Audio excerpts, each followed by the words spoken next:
안녕하십니까, 박병입니다. 여당원 게시판 논란 한 대표가 사실 밝혀야 이제 이런 자의 글을 써놨는데, 저는 실은 이 부분에 대해서는 그 얘기하기도 쉽지가 않았어요. 얼마나 우습습니까? 이런 것은 아까도 얘기했듯이 한 개인이 마음만 내려놓고 한번 자신을 돌아보는 시간만 갖는다면은 바로 해결된 문제죠. 그렇지 않겠습니까? 그런데도 이렇게 많은 여러 가지, 그러니까 뭐 국민의 힘, 그러면 뭐 자기들끼리 뭘 한 것 같지만은 국가에서 많은 금액을 제공을 해가지고 당을 운영하도록 만들죠. 선거에서 국회의원들이 당선되면은 선거비 전부 다 보전해 주죠. 뭐 전부는 아니겠지만은 거의 대부분이 다 보전이 되죠. 그 다음에 활동하면서 많은 또 국가에서 재정을 투입해가지고 뭐 여러 가지.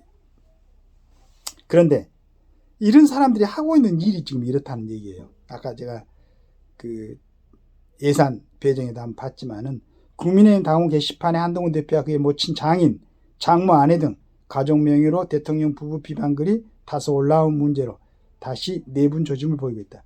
친윤계는 당무가 감사를 요구하면서 한 대표 해명을 요구했고, 친한계는 경찰 수사를 지켜보자며 당무가 감사에 반대했다. 친윤계는 한 대표나 가족이 비방글 작성에 관여했을 경우 한 대표가 책임을 져야 한다는 입장이다. 이건 뭐 만약에 그걸 적었으면은 친윤계인가 하여간 뭐 누가 주장하든 안 하든 한동훈이 책임져야죠. 국민의힘 당원 게시판은 익명이지만 본인 인증을 거친 당원만 글을 올릴 수 있다. 이런 인증을 거친 비방글 명의자 중 일부가 한 대표 가족 이름과 동일한 것으로 알려졌다. 한 대표는 자신이 쓴 것이 아니라고 했지만 가족 명의 글에 대해서는 입장을 밝히지 않고 있다. 한 대표는 21일 이 문제에 대한 질문을 받고 당에서 법적 조치를 예고한 바 있기 때문에 이 법이 있다면 철저히 수사하고 진실이 드러날 거라고 했지만 여전히 가족 문제는 설명하지 않았다. 그는 이 법이 아니라면 제가 건건히 설명해 드리는 건 적절치 않다면서 친윤계를 겨냥해 불필요한 자중질환에 빠질 일이 아니다라고 했다. 친윤계에서는 한 대표 측이 가족 명의로 다수 비방글을 올렸다면 여론 조작에 해당한다고 주장했고, 친한계는 지금 경찰이 수사하고 있으니 지켜보자며 친윤계의 정치적 배후를 의심하고 있다. 그러나 지켜보는 보통 국민은 그것이 법 위반이니 아니니 수사를 받게 하느니 마느니 하고 입술을 벌릴 일일지 어리둥절하다. 그렇지, 이게 정답입니다. 이런 게 꼭 법적으로 따지고 그럴 일이 아니죠. 게시판에 한 대표 가족 이름으로 된 문제의 글들이 있다면 한 대표는 그 가족들의 그 글을 진짜 썼느냐고 일일이 물어봤을 거 아닌가. 그래서 가족들에게 들은 내용을 그대로 밝히고 만약 문제되는 대목이 실제 있었다면 그 경중에 따라 한 대표가 입장 표명을 하는 것이 자연스러운 수순이다. 한 대표가 가족에게 들은 설명은 전적으로 신뢰할 수 없어 수사를 기다려봐야 한다는 입장이라면 더 이상 할 말이 없다. 한 대표는 이날 지금의 변화와 쇄신을 실천할 마지막 기회라고 말했다. 맞는 말이다. 쇄신의 기회를 살리려면 한 대표가 자신을 둘러싸고 불거진 이 문제부터 분명히 사실과 입장을 밝히는 것이 옳다. 이런 일 때문에 다시는 여권의 내분에 빠진다면 지지층부터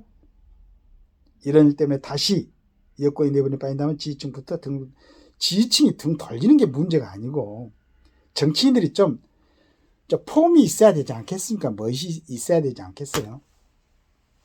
저는 뭐 이제 보수나 뭐 진보나 이런 걸 따지지 않고 어떤 정치인이 국가를 위해서 행동했느냐, 활동했느냐라고 이제 보고 있는 시각입니다. 그 아침에 참 이런 걸 읽어보고 그 노무현 정신에 대해서 한번 이제 생각을 해봤어요. 그래서 인터넷을 한번 쳐보니까 뭐 노무현 정신의 여러 가지 이제 얘기가 나왔었습니다. 첫째, 이제 저는 예전에 그 막 데모하고 막 할 때 경찰들이 그 노무현 대통령이 당선됐을 때 그랬을 겁니다. 그 사진이 한 장 떴어요. 그 전에 이제 노무현 대통령이 그렇게 활동했었다는 게. 광화문에 막 체류탄이 날리고 그러는데, 체류탄 우리가 훈련 받을 때도 경험해봤지만은 뿌려놓으면 정말 숨쉬기도 어렵고 힘들죠. 그게 이제 광화문에 데모하던 다른 사람들이 전부 빠져나갔는데 노무현 대통령 혼자 거기에 앉아있던 걸 그 모습이 한번 신문에 실렸던 거 기억이 나요. 제가 대단한 사람입니다.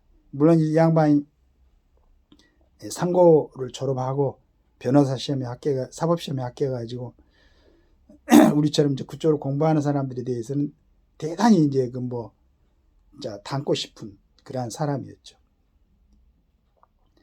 그런데 몇 가지 정리를 해놓은 것 보니까 이분이 이제 노무현 정신이 첫째는 지역 구도를 타파했다고 나왔습니다. 그 지방 분권 탈권위였었죠. 좀 수평적인 리더십이었고, 그 다음에 억압받고 소외된 이들에 대한 애정, 인권보는, 그러니까 나중에 다른 대통령 무슨 인권변호사 실질적으로 인권변호사는 노무현 대통령이었죠. 그리고 상식이 통하는 사회 등 인생의 중요한 국면마다 자신에게 닥치는 국면마다 한사코 자신에게 이익이 되는 것, 남들이 다 가는 길, 평범하고 손쉬운 길은 다 거부했어요.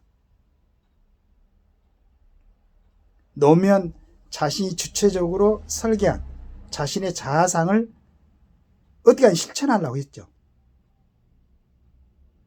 이분은 이제 대통령이 된 후에 보니까 낮은 지지율에도 불구하고 무소불위의 조중 등에 굴복하거나 타협하지 않고, 그러니까 아마 노무현 대통령이 또 지지율이 낮았고 조중동에서 무척 이제 또 이렇게 얘기를 했었던 모양입니다. 그래도 굴하지 않고 3당 합당에 반대해서 김영삼을 따라가지 않고 영남 출신에도 호남 김대중을 지지하고 이런 내용이 있습니다.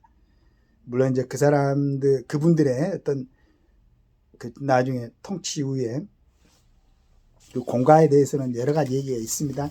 어떤 사람이고 안전하게 공이 있고 안전하게 가가 있고 그렇지는 않겠죠. 요즘 정치인들이 노무현 정신을 얘기합니다. 하면은 여당 국회의원들 다 가서 그 노무현 그 대통령 추모기일에는 가서 이제 가고 그러는데, 그럼 노무현 정신을 얘기하면은 노무현 대통령이 했던 이런 모습도 같이 보여야 되지 않겠습니까? 가장 큰 거. 노무현 대통령은 본인이 주체적으로 어떤 확립시켰던 자기 자아성하고 반대되는 그러한 상황이 나오니까 주저없이 본인을 버렸습니다. 진짜 한 일도 없고 국민들한테 별로 이렇게 이익되지도 않은 것 같은, 오히려 국가적으로는 굉장히 피해를 주는 그런 사람들이 대통령 물러나서는 그냥 그 가진 돈 갖고 여러 가지 생활을 하고 그런 모습을 보였었는데, 노무현 대통령은 본인이 여러 가지 얘기가 있었죠. 가족들의 얘기가 있었는데 그걸 본인이 짊어지고 그런 결단을 했습니다. 그런데 그 정신은 전혀 실행으로 옮기지 않고 노무현 정신해 가지고 거기에 감동해 있던 사람들 표만 끌어당기려는 요즘 그 정치인들, 이것도 한번 생각해 봐야 되는 거 아니겠습니까? 좀 씁쓸한 생각이 드네요. 이거 오늘 조선일보의 사설 이걸 보고는